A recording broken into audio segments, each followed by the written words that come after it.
and Jack Red, and I decided to keep it dark because the theme in the game, in a sense, was dark. So yeah, I'm like everyone remembers my comparison between the Sega Genesis and the Super Nintendo version of Beavis and Butthead. Well, I'm doing the same thing again, but this time with basically two different games, but on the same license.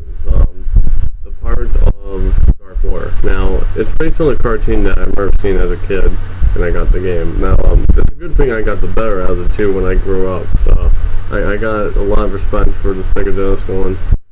Now, the Super Nintendo one, it's just one of those cases that I'm just glad I didn't have this game at all growing up, and looking at it by today's standards, it didn't really stand out to be one of the worst game-ups, but one of the ones that have good enough access to keep it from being the worst. So let's get right into the video and start this comparison, shall we? Okay, now this is the Sega Genesis version of the Pirates of the Dark Water, and yeah, you can tell this one is definitely a good game just by the way it looks. They put a lot more effort in this version. I guess they didn't really like the Super Nintendo version, or they feel in some cases that the Super Nintendo one can handle what this version can handle. So I have to say this is definitely the best out of the two. So you might disagree and you call me a moron and all that, but you know what? This is why there's critics of all types in the world. There's not one critic that will agree with every critic on his work, and that is a true fact. But yeah, this is basically a platformer. You're going around, hitting around. You gotta watch out for those. Enemies are real easy to fight against, but of course every now and then you gotta worry about certain. You can throw them off like that. Very platformers. I gotta say I really like this game a lot. Now we're going into the Super Nintendo version, and yeah, I decided to make category 1 just basically the gameplay, as overall solid, and make the story the next one since the story is bigger, and in the sense that I'm going to be getting more of the story for you than the whole game itself. So yeah, here's basically the beat-em up action. You're basically, look how easy it is to take out certain enemies. This is ridiculous. The controls, I have to say, were kind of awkward in this version. It confused me at times, like what buttons to hit. I leveled myself to basically, let me remember what the buttons were on the Super Nintendo. Well, it doesn't matter, but I had it on a certain way where I had my one finger on the bottom left button, and I had my other finger on the top right button for the controls. So if you know what that is on the Super Nintendo, not including the L and R button, then you know what I'm getting at. It does confuse you quite a lot, and I didn't really like this version a lot.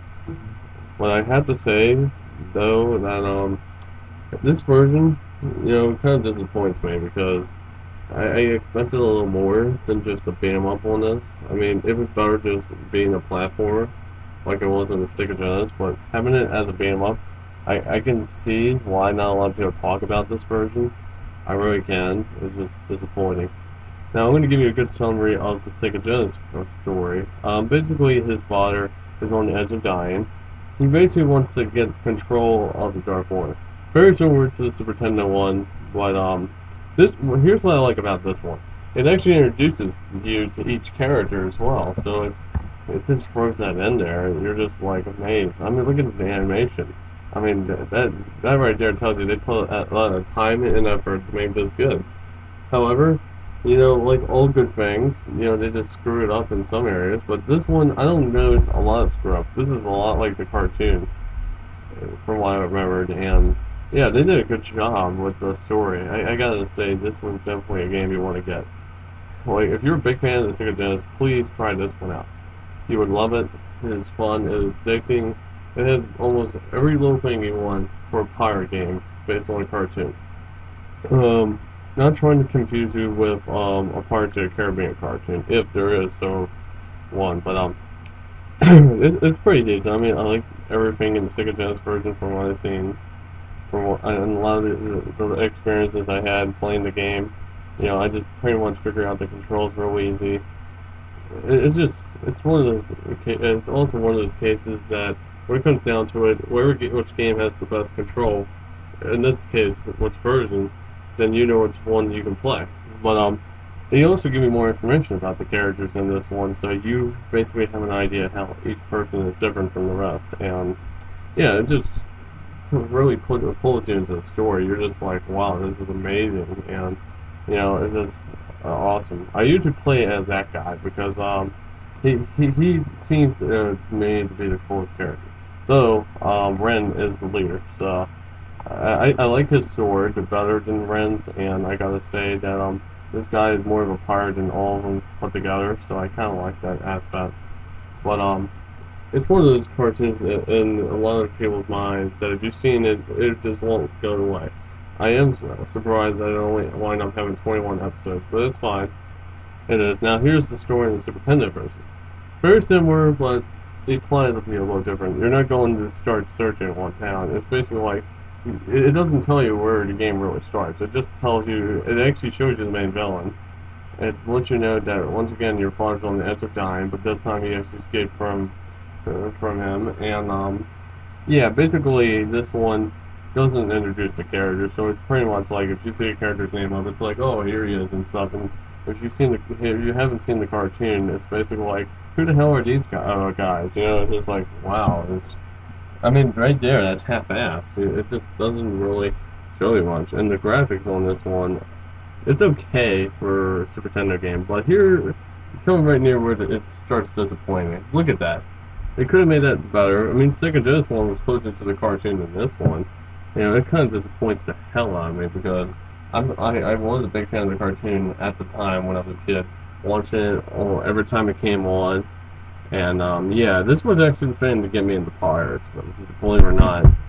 And Pirates of the Caribbean really helped in that aspect. But this right here kind of disappoints me also in the area that the best thing about the whole game really was its music. So I gotta say, in comparison, we really got a tough decision with the music. But other than that, it's gonna be pretty much Sega Genesis winning.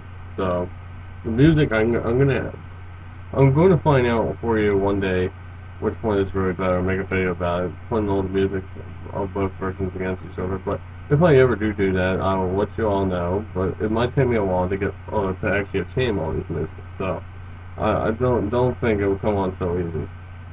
Yeah, this is basically the title screen of it. And yeah, here we go. Now we're at the verdict. I was a fan of the cartoon, and I had to say the Sega Genesis one was a lot better. The Super Nintendo one disappoints me.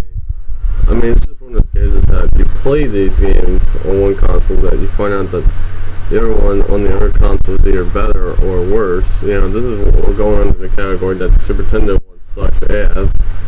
But it did have good music, so I gotta give it props for that.